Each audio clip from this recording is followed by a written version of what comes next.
আসসালামু আলাইকুম এভরিওয়ান। কেমন আছেন সবাই? ভ্লগ এন্ড কুক চ্যানেলে ওয়েলকাম জানাচ্ছি সকলকেই।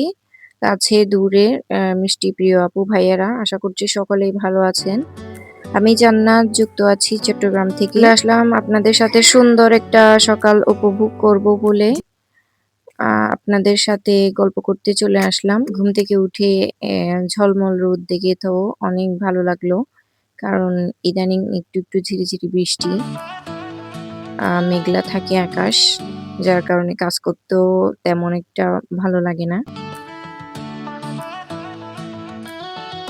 চেষ্টা করছি আগের মতো আবারও স্বাভাবিক কাজকর্মে ফেরার। এখনো কিন্তু পুরোপুরি সুস্থ হইনি। মাত্র বেবির ৪০ দিন বয়স গেল, যার কারণে যেহেতু বেবিরা ছোট এখনো, ঘরের কাজ করলেও ওদের জন্য কাজগুলো শেষ হয় না। ছোট বাচ্চার ঘরে তো এভাবেই কাজ থাকেই। প্রতিনিয়ত গৃহিণীরা দুহাতে কাজ করে যেই জায়গায় শেষ করতে পারে না, সেই জায়গায় যদি অসুস্থ থাকি, তো কাজ কেন জানি ঘরে জমেই থাকে। তারপরও অনেকদিন পর নাস্তা বানাতে আসলাম। আম সবাই হাতের নাস্তা পছন্দ করে, ঘরের নাস্তা কিন্তু ছোট বাচ্চা নিয়ে, অসুস্থ শরীর নিয়ে সবসময় তো পারা হয়ে উঠছে না চাইলেও। তো ট্রাই করি মাঝে মধ্যে হলেও নিজেকে ট্রিট দেওয়ার।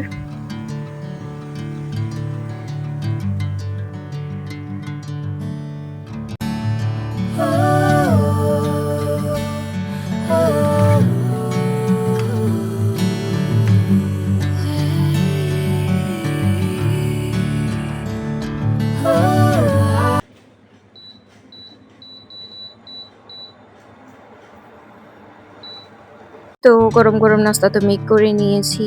এবার একটু চাও করে নিচ্ছি।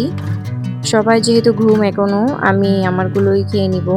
যাতে করে সবারগুলো একসাথে দিতে গেলে দেখা যায় খুব তাড়াহুড়ো লেগে যায়। তো আমি একটু আম নীরব পরিবেশে বসে নিজের চাটা খেয়ে নিব। এই ইলেকট্রিক চুলাটা থাকাতে আমার অনেক উপকার এসেছে। আমাকে আর চুলায় যেতে হয় না। এখানে বসেই আমি আমার মতো করে চাগুলো বানিয়ে নিতে পারি।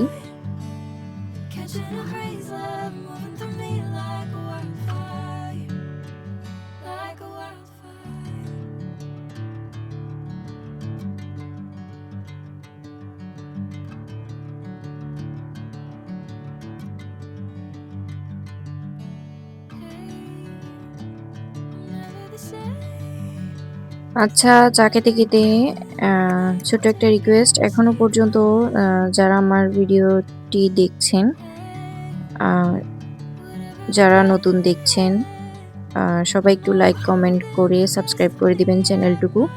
কারণ আপনাদের সাথেই আ পথ চলবো বলেই প্ল্যাটফর্মে আসা। যদি আপনাদেরই ভালো না লাগে, তাহলে কাজগুলোর তো কোনো মূল্য রইল না। তো যারা কমেন্ট করেন, প্রতি মুহূর্তে ভিডিওগুলো দেখেন, আম আমাকে এই কাজের উৎসাহ দেয়। ইনশাআল্লাহ চেষ্টা করব স্বাভাবিক জীবনে ফিরে আপনাদের সাথে আমার হাতের কাজগুলো, ব্লকের কাজ, হ্যান্ড পেইন্টিং গুলো শেয়ার করার। সবাই ভালো থাকবেন। আসসালামু আলাইকুম।